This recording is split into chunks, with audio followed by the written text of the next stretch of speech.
오늘 복된 주일 주시는 하나님의 말씀 함께 나누겠습니다. 로마서 15장 14절에서 21절까지 말씀입니다. 신약성경 260면에 있는 로마서 15장 14절로 21절까지입니다.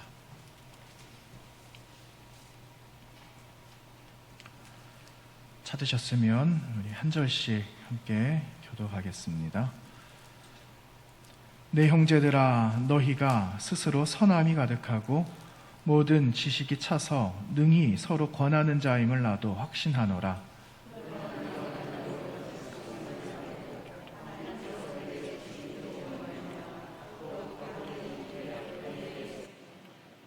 이 은혜는 곧 나로 이방인을 위하여 그리스도 예수의 일꾼이 되어 하나님의 복음의 제사장 직분을 하게 하사 이방인을 제물로 드리는 것이 성령 안에서 거룩하게 되어 받으실 만하게 하려 하심이라.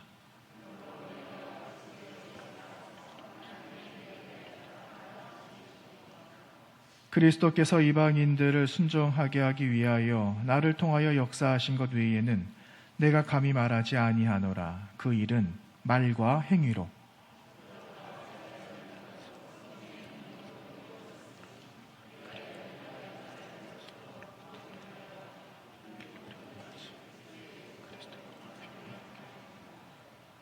또 내가 그리스도의 이름을 부르는 곳에는 복음을 전하지 않기를 힘썼노니 이는 남의 터 위에 건축하지 아니하려 함이라.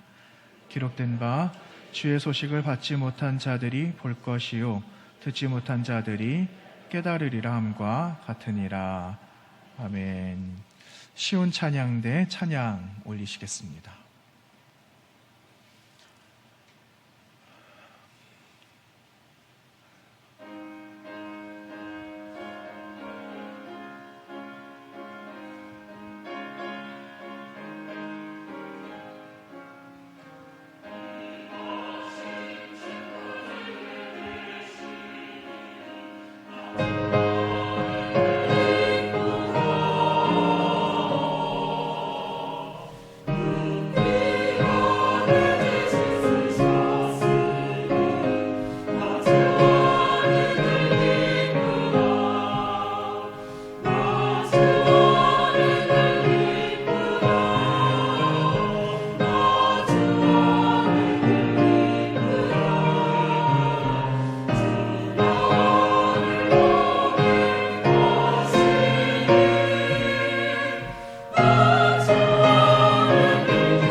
아멘. 감사합니다.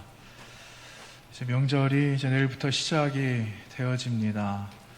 일부 예배에도 이렇게 좀 떠나신 분들이 계시는지 좀 자리가 조금 비어져 있구나라는 것을 좀 보게 되었는데, 이제 2부 예배도 조금 이렇게 이동을 좀 하신 것 같아요.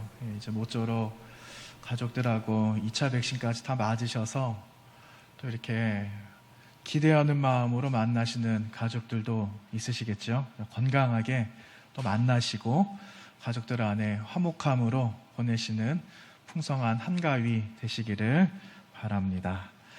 하나님께서 복된 주일을 또 우리에게 허락해 주셨는데, 우리는 복된 사람이 돼야 되지 않겠습니까? 그러기 위해서 우리가 오늘 말씀 로마서 15장의 14절 이하 말씀을 나누었는데, 이 말씀에서 오늘 우리에게 부탁하는 것이 무엇인지 함께 은혜 나누도록 하겠습니다.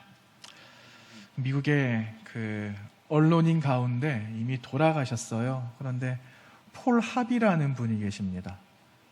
폴 합이라는 분이 계시는데, 그분이 90세 일기로 생을 마감하기 전에 나머지 이야기라는 그 한 책을 썼다라고 합니다.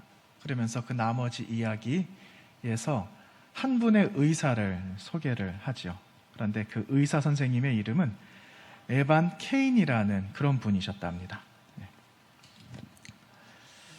그 에반 케인이라는 목사님이 계시는데, 그 에반 케인이라는 목사님이 의사로 있으면서 아주 오래된 이야기예요.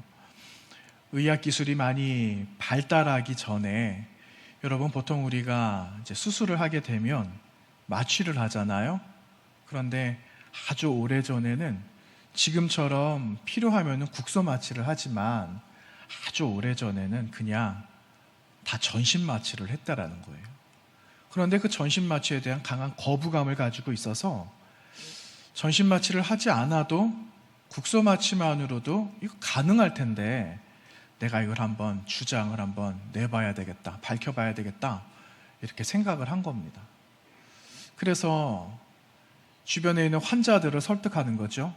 그러니까 국소 마취로 여러분 불편한 곳을 수술을 하고 낫게 했으면 좋겠는데, 혹시 나의 뜻에 합한 사람이 있으면 여기에 좀 동의를 좀 해주세요. 그렇게 해서 환자들을 이제 모았다라는 겁니다. 그렇게 해서 실험을 하고 수술을 하고 경과를 보고 보았는데, 여러분 결과가 어떻게 되었느냐 하면은, 전신 마취를 하는 것보다는 국소 마취를 해서 수술을 한 이후의 회복의 속도가 한 2주가량 빠르다라는 것을 이제 밝혀내게 된 거예요. 그런데 여기에 놀라운 사실이 하나 있었는데, 그것은 무엇이냐면은, 많은 환자들을 모아서 수술에 동의를 얻고 수술을 했는데, 가장 그 수술의 첫 번째 대상이 누구였냐면은 이 케인이라는 목사님이 첫 번째 수술 대상이었다라는 놀라운 사실을 알게 되었습니다. 여러분, 우리는 지금까지 수많은 리더들을 만났어요. 저와 여러분에게 크고 작게 영향을 주셨던 분들이 계셨잖아요. 그리고 지금도 계시지 않습니까? 그런데 우리에게 그 선한 영향력을 보여주셨던 그 리더십들, 그분들이 가지고 있었던 공통점이 하나 있었는데, 그 공통점이 무엇이냐면은 내가 하지 않은 것을 다른 사람에게 강요하지 않는다라는 거예요. 내가 경험한 바를 다 증명을 하고 거기에 대한 내용들을 충분히 안 후에 이것을 내가 권했다라는 것이죠. 여러분, 오늘 말씀해 보시면은 이 사도 바울이 그러했습니다. 그는 로마 교회와 그리고 자신이 개척한 이 교회들, 그리고 성도들에게 바랬던 것이 있었습니다. 그래서 그가 가장 먼저 그 삶을 살아간 거예요. 이들에게 권면을 하기 위해서, 이들에게 이러한 삶의 모습, 그리스도인됨의 삶을 보여주기 위해서 바울 사도가 그 삶을 먼저 살아가고 살아낸 것을 보여주고 증거할 수 있었다라는 거죠. 이를 위해서 바울 사도는 자신을 드러내지 않았다라는 겁니다. 오직 예수 그리스도만 따르겠다 했던 그 마음의 중심을 가지고 끝까지 그 사명을 감당했습니다. 이렇게 그리스도를 따라가는 것이 유일한 삶이고, 그리고 그에게 주어진 사명이며, 그리고 지금까지 자신이 가지고 있었던 많은 세상의 스펙들이나 많은 사람들이 보고 좋아했던 것들을 다 배설물로 여기면서 오직 주님만 따르기로 결심하고 그 삶을 먼저 살아내는 능력 있는 하나님의 사람으로 사용되어졌다라는 거죠. 그래서 여러분 오늘 말씀에 보시면 16절 말씀에서 바울 사도가 고백을 합니다. 16절 말씀인데요. 이 은혜는 곧 나로 이방인을 위하여 그리스도 예수의 일꾼이 되어 하나님의 복음의 제사장 직분을 하게 하사 이방인을 제물로 드리는 것이 성령 안에서 거룩하게 되어 받으실 만하게 하려 하심이라. 이렇게 바울 사도께서 오늘 말씀에서 말씀하고 있습니다. 이렇게 바울 사도는 스스로 내가 이방인을 위한 사도가 되었다, 종이 되었다, 그리고 내가 예수 그리스도의 일꾼이 되었다라는 것을 오늘 말씀하고 있는 겁니다. 여러분, 바울 사도께서 그 사도행전 26장을 보시게 되면 26장에서 그 아그리빠 왕을 만나게 됩니다.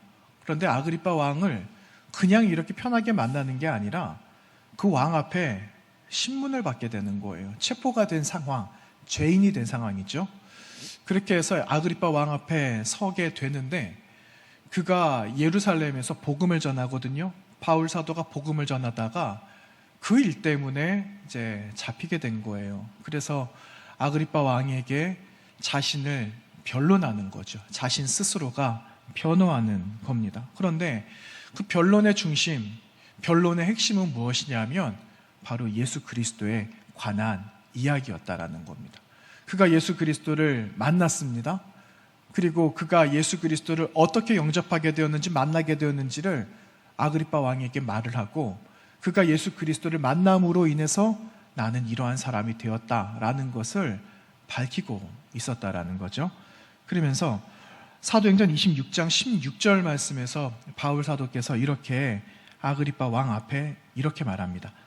일어나 너의 발로 서라. 내가 내게 나타난 것은 곧 내가 나를 본 일과 장차 내가 내게 나타날 일에 너로 종과 증인을 삼으려 함이라. 이렇게 기록하고 있습니다. 다시 말하면 여러분, 이 말씀은 예수님께서 바울 사도를 만나주신 목적, 그리고 내가 너를 종으로 세우기를 원한다라는 그 하나님의 말씀, 그 메시지를 아그리빠 왕에게 전했다라는 겁니다. 그런데 여러분, 지금 제가 말씀드린 사도행전 26장의 말씀에서 바울 사도가 아그리빠 왕에게 자신을 어떻게 말을 하고 있냐면은 예수 그리스도를 만난 이후에 내가 예수 그리스도의 무엇이 되었다라고 말했습니까? 종이 되었다라고 말하거든요. 나는 그리스도의 종이다, 이렇게 말을 하고 있습니다. 여러분, 아주 오래되었습니다. 여러분 보신 수많은 영화들 가운데 몇 편 기억나는 영화들이 있으시죠? 근데 그 영화 가운데는 아마 배너라는 영화가 아마 있을 것 같아요. 저도 어렸을 때 배너 영화를 보고 그게 다시 리메이크가 돼가지고 현대판으로 이렇게 만들어진 배너가 또 다시 상영이 되었거든요. 그런데 여러분, 혹시 이런 장면이 기억나세요? 많은 노예들이 손과 발에 쇠사슬이 묶여 있는 거예요. 착고가 묶여져 있고 그들이 어느 날 배에서 노를 젓는 일을 하게 되죠. 그 장면이 생각이 나세요? 여러분, 종이란 것은 그들이 바로 종이었다라는 겁니다. 착고에 묶여서 어디 도망갈 수도 없고 아무것도 할 수 없는 사람들. 그래서 이 헬라적인 의미에서의 종이라는 것은요, 이러한 의미가 있어요. 배의 가장 낮은 밑바닥에서 노를 젓는 사람, 이 사람이 종이다. 이 헬라적인 어원에 이렇게 기록이 되어져 있거든요. 그러니까 이 종이란 사람들은 배 밖에 있는 사정을 전혀 알 수가 없어요. 전세가 어떻게 되는지, 무슨 일이 일어나는지 이들은 도무지 알 수가 없죠. 단지 이들은 움직입니다. 뭐에 따라 움직이느냐? 앞에서 명령하는 사람의 말소리, 그 말에 의해 움직이고, 그리고 일제히 노를 동일하게 저어야 되니까 그 리듬을 맞춰주는 북소리, 그 북소리에 의지하면서 이 노예들은, 이 종들은 그저 노만 힘껏 젓는 이런 복종할 뿐이었다라는 겁니다. 그런데 여러분, 오늘 말씀해 보시면 사도 바울이 약 20년이 지나거든요. 약 20년이 지난 이후 오늘 바울 사도께서 뭐라고 말씀하시느냐면요, 그리스도 예수의 일꾼이 되었다, 이렇게 말씀하고 있습니다. 종이나 일꾼이나 다를 바가 없습니다. 그 의미상 크게 뭐가 다르지가 않아요. 그런데 다시 한번 말씀을 드리면 이 일꾼이라는 헬라적인 의미는 어떤 의미가 있는가? 주인의 의도를 안다, 주인의 마음을 안다, 주인의 생각을 알고 행하는 사람이 일꾼이다, 이렇게 의미를 정하고 있죠. 그래서 여러분, 일꾼은 주인의 마음을 아는데 최선을 다해요. 주인이 이것을 던지고 그 의도를 말하면 그 일꾼은 그 주인이 원하시는 것이 무엇인지를 깨달아서 최선을 다하는 그 사람이 일꾼이라는 겁니다. 종과는 달리 그 자신의 의지가 인정이 되기 때문에 최선을 다하는 거죠. 그래서 여러분, 우리 성경에서는 하나님의 사역자, 하나님의 일꾼을 하나님의 사역자다라고 그렇게 표현하고 있습니다. 여러분, 바울 사도께서 과거에 단순히 자신을 부르신 하나님의 말씀 앞에서 맹목적으로 움직이는 그런 종이었다면 지금은 주님과 동거하는 거예요. 주님과 같이 살아가는 거죠. 주님의 마음을 아는 거죠. 주님의 말씀을 듣고 그 마음을 깨달아서 이제는 내가 성숙한 그리스도인이 되었습니다 라고 고백하는 겁니다. 그 마음을 알았기 때문에 바울 사도는 그리스도의 일꾼이 될 수 있었고, 그리스도의 일꾼으로 자처하며 남겨진 사명을 감당할 수가 있었던 것입니다. 사랑하는 여러분, 여러분들에게 질문을 한번 드려봅니다. 여러분은 그리스도의 종이십니까? 아니면 그리스도의 일꾼이 되셨습니까? 여러분, 우리는 이 두 가지의 모습을 다 가질 수 있습니다. 다 가질 수 있지만 그리스도의 종이었던 이 바울이 그리스도의 그 일꾼됨을 증거하는 것처럼, 여러분, 오늘 우리도 하나님께서 나에게 말씀하시는 것들, 우리에게 들려주시는 말씀을 빨리 깨달아 알아서 종의 모습, 그냥 단순히 시키면은 하고 말씀하신 것만 하던 그런 그리스도인이었다면 좀 능동적으로, 그리고 진취적으로, 무엇이든지 열정적으로 잘 감당하는 그런 하나님의 일꾼들, 그리스도의 일꾼들이 다 되시기를 부탁을 드립니다. 여러분, 그 박완서라는 작가가 있습니다. 아시죠? 박완서 작가님께서 이런 글을 한번 쓰신 적이 있는데 제가 좀 인용을 했습니다. 이재철 목사님께서 인용하신 글이었는데 저도 한번 인용을 해서 여러분 한번 같이 나누기를 원합니다. 이제 자막에 나올 텐데 좀 내용이 좀 길어도 같이 한번 눈으로 한번 따라와 보시기를 바랍니다. 우리가 바라는 의로운 세상은 좋은 사람은 잘 되고 나쁜 사람은 안 되고, 부지런한 사람은 잘 살고 게으른 사람은 못 살고, 유능한 사람은 상석에 무능한 사람은 말석에 있는 세상입니다. 사람이 그렇게 살기를 하나님이 바라시리라 믿기 때문에 그것과 정반대로 세상이 돌아가는 것을 보면 하나님의 존재를 부정하는 소리를 절로 듣게 됩니다. 그러나 세상이 하나님의 뜻과 정반대로 돌아가는 것을 보고 하나님이 안 계시다고 하는 심보를 뒤집어 보면 마치 정의를 실현할 책임이 인간에게 있지 않고 하나님이 그렇게 해주기를 바라고 있는 것 같은 인간의 또 다른 무책임과 마주하게 됩니다. 만일 하나님이 척척 의인은 높여주고 악인은 벌 주어서 이 세상이 전혀 걱정 없는 세상이 된다고 하면 그때도 인간이 존엄할 수 있을까요? 인간이 존엄한 것은 뭐가 옳고 그른가 하는 하나님의 뜻을 알고 있는 것이기도 하지만 그것을 실현할 책임이 있기 때문이며, 우리가 기도 중에 하늘의 뜻이 땅에서도 이루어지기를 바라는 것은 그것을 공짜로 내려달라는 것이 아니라 우리가 우리의 책임 안에서 그것을 실현할 수 있는 힘을 달라고 기도하는 것입니다. 좀 내용은 좀 길었지만 여러분, 이 내용에서 말하고 싶은 것은 하나님께서 우리를 일꾼으로 부르셨기 때문에 우리에게 그 의지를 주셨고, 그리고 그 의지대로 우리는 하나님께 간구하면 된다라는 거예요. 하나님께서 주신 의지를 가지고 하나님께 간구하고 하나님으로부터 받아 누리는데, 우리가 이것을 실현하기 위해서 또한 내가 살아가는 이 땅 가운데 이것을 실현하며 살아갈 때에 그 일들에 내가 책임을 져야 된다라는 그런 이야기예요. 그러니까 우리는 하나님께 간구해야 된다, 그겁니다. 하나님 주신 의지가 있다, 그러니까 하나님께 간구해서 누리자, 이제 그 말이에요. 자, 여러분, 우리가 일꾼된 그리스도인이라면 우리도 이렇게 간구할 수가 있습니다. 하나님께서 우리에게 은혜를 주셨기 때문에, 또 지금 은혜를 주시기 때문에 우리는 하나님께 간구하면서 살아갈 수가 있는 거죠. 그래서 성숙한 그리스도인이다라면은 그냥 맹목적으로 따르는 것이 아니에요. 스스로 생각의 폭과 넓이를 확장시켜서 하나님께서 주신 의지를 담는 거예요. 그 의지를 나의 마음판에 담는 거죠. 내 영혼에 채우는 겁니다. 그렇게 살아가는 겁니다. 그리고 어제 살아간 것, 그리고 오늘 살아가는 것보다, 오늘보다 또 내일이 더 나은 삶을 향하여서 살아가는 삶, 그리고 그렇게 살아가는 그리스도인이 되어야 한다라는 거죠. 이것을 회복해라, 이렇게 우리에게 말씀하는 것입니다. 여러분, 그래서 이것을 회복하기 위해서 오늘 바울 사도께서 한 가지 제안을 하거든요. 그 제안이 무엇이냐? 이제 일꾼이 되었으니까, 그리고 하나님의 의지를 가지고 살아가기 위해서, 그리고 그 의지대로 내가 간구하기 위해서 저와 여러분이 하나님께서 세워주신 제사장이 되기를 바랍니다 하고 오늘 말씀하고 있는 겁니다. 그래서 오늘 16절 말씀에서 이방인을 위한 그리스도의 일꾼이 되어 제사장의 직분을 감당하게 되었다, 이렇게 바울 사도께서 말씀하고 있는 겁니다. 여러분, 제사장, 우리가 이미 잘 압니다. 이 제사장은 어떤 사람일까요?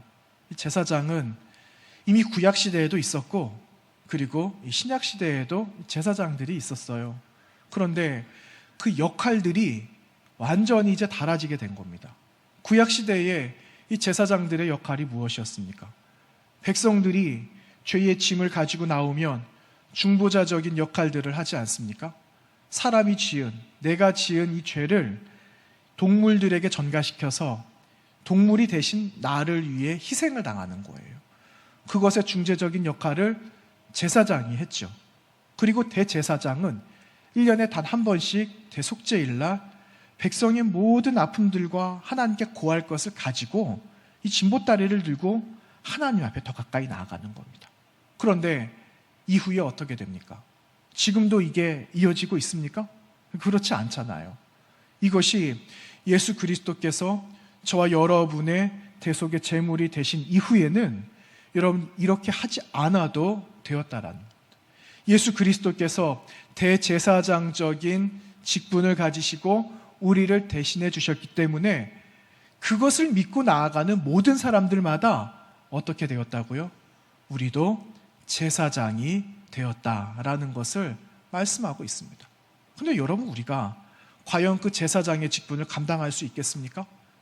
우리가 우리 힘으로 감당할 수 있겠어요? 과거에 내가 어떤 사람인지를 알고, 지금 내가 살아가고 있는 나의 형편을 알고, 그리고 앞으로 살아갈 것을 내가 알지는 못하여도 대략 이렇게 되지 않을까? 그냥 이렇게 생각을 하면서 살아가지만, 여러분, 그만큼 우리는 우리 자신을 너무나 잘 아는데 어떻게 내가 제사장의 사명을 가지고 살아갈까? 이런 생각 해보지 않습니까? 그런데 여러분, 우리가 변화된 사람들이라는 것을 베드로 사도가 그가 썼던 베드로전서 2장에서 말씀하고 있는 것을 확인해 볼 수가 있습니다. 베드로전서 2장 9절 말씀에서 베드로 사도가 이렇게 말합니다. 그러나 너희는 택하신 족속이요 왕 같은 제사장들이요 거룩한 나라요 그의 소유가 된 백성이니 이는 너희를 어두운 데서 불러내어 그의 기이한 빛에 들어가게 하신 이의 아름다운 덕을 선포하게 하려 하심이라. 이렇게 기록하고 있습니다. 여러분, 과거에 저와 여러분이 어떤 사람이었습니까? 우리는 어둠 가운데 갇혀 있었던 사람들이었어요. 어둠 가운데 갇혀서 헤어나지 못하는 사람들이었는데 하나님께서 우리를 빛으로 인도하신 겁니다. 빛으로 인도하셔서 빛으로 살아가게 하시고 그 빛을 가지고 오히려 어둠 속에 있는 자들을 다시 불러내는 사명을 우리에게 주셨는데 그 일을 누구에게? 저와 여러분에게 오늘 주셨다라는 겁니다. 그래서 우리에게 사명이 있어요. 우리에게 어떤 사명이 있는가?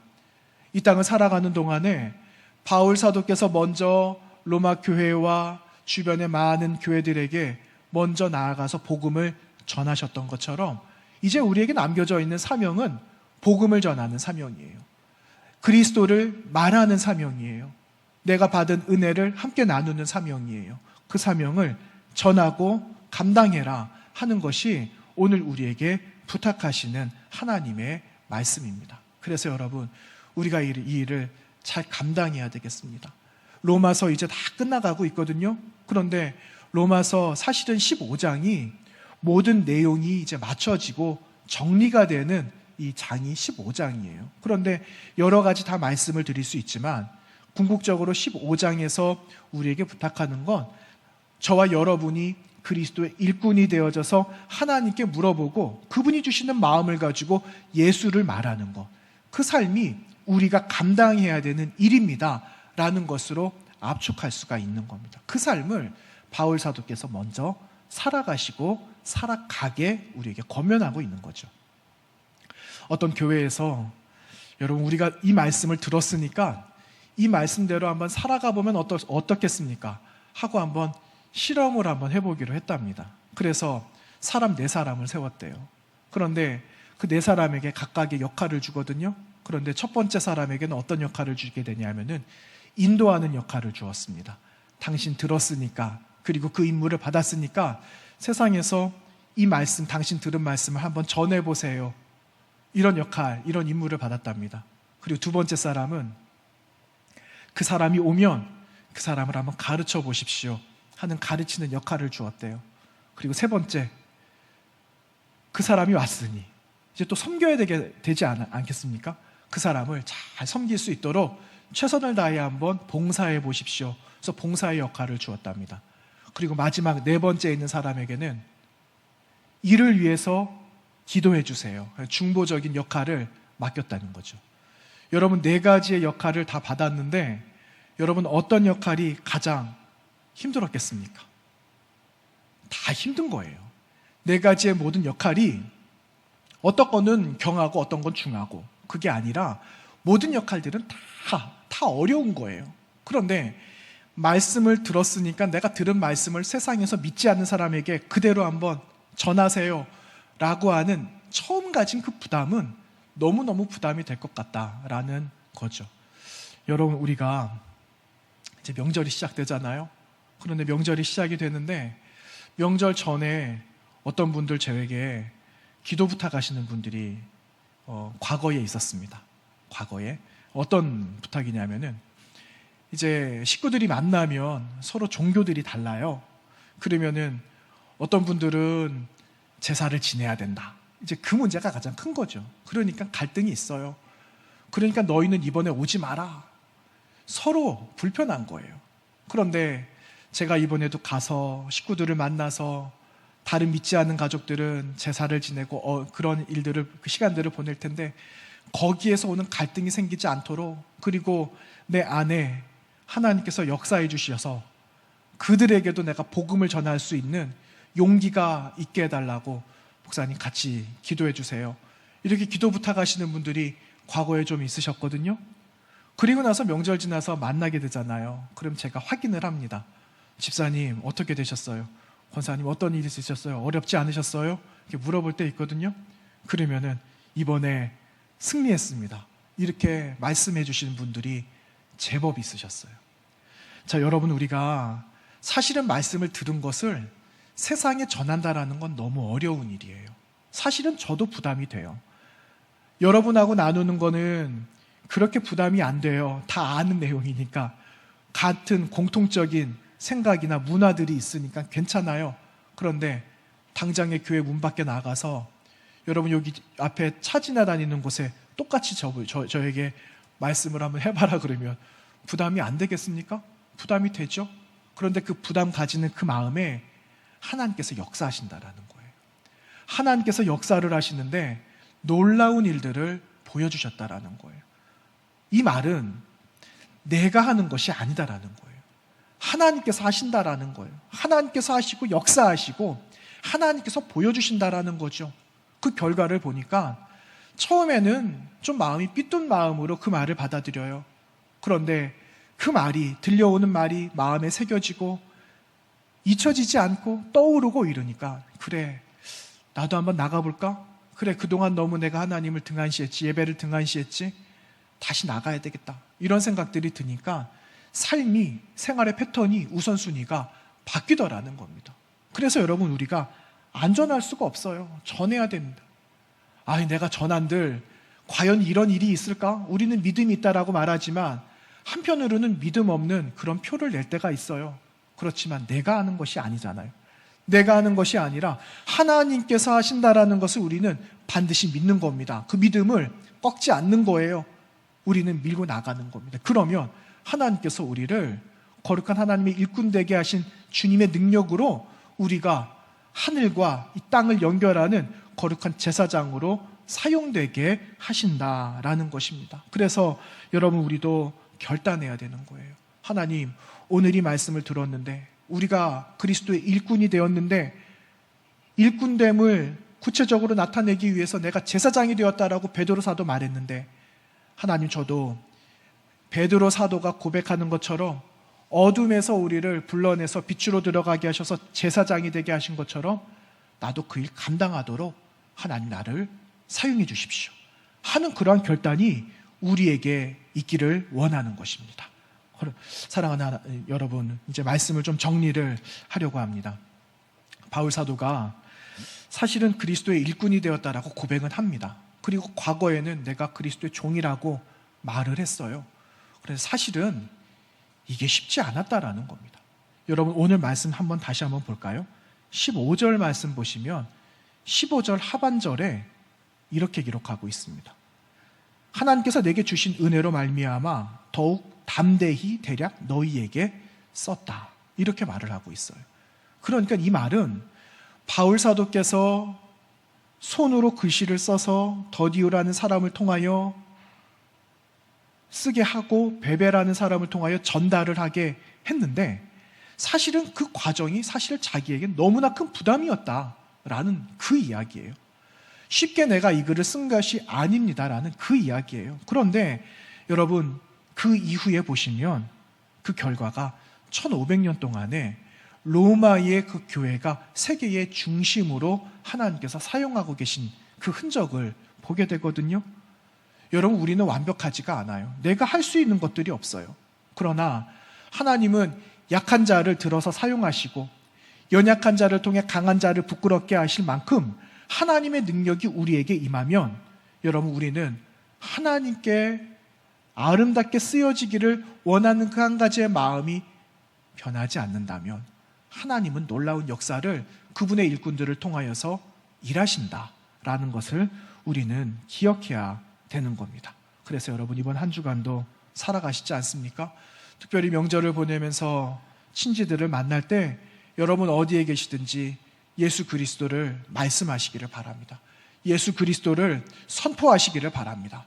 예수 그리스도를 들려주시기를 바라고 자랑하시기를 바랍니다. 그러면 하나님께서 나를 통해서 역사하시고 나를 일꾼 삼으셔서 오직 하나님만 영광 받으시는 그러한 은혜가 우리 모두에게 있게 될 줄로 믿는 것입니다. 여러분과 저가, 우리 교회가 좋은 일꾼으로 잘 사용되어져서 이 땅, 우리 대한민국이 복음의 거룩한 도성으로 세계 중심에 다시 한번 쓰여지는 큰 은혜가 있게 되시기를 간절히 원합니다. 함께 기도하겠습니다.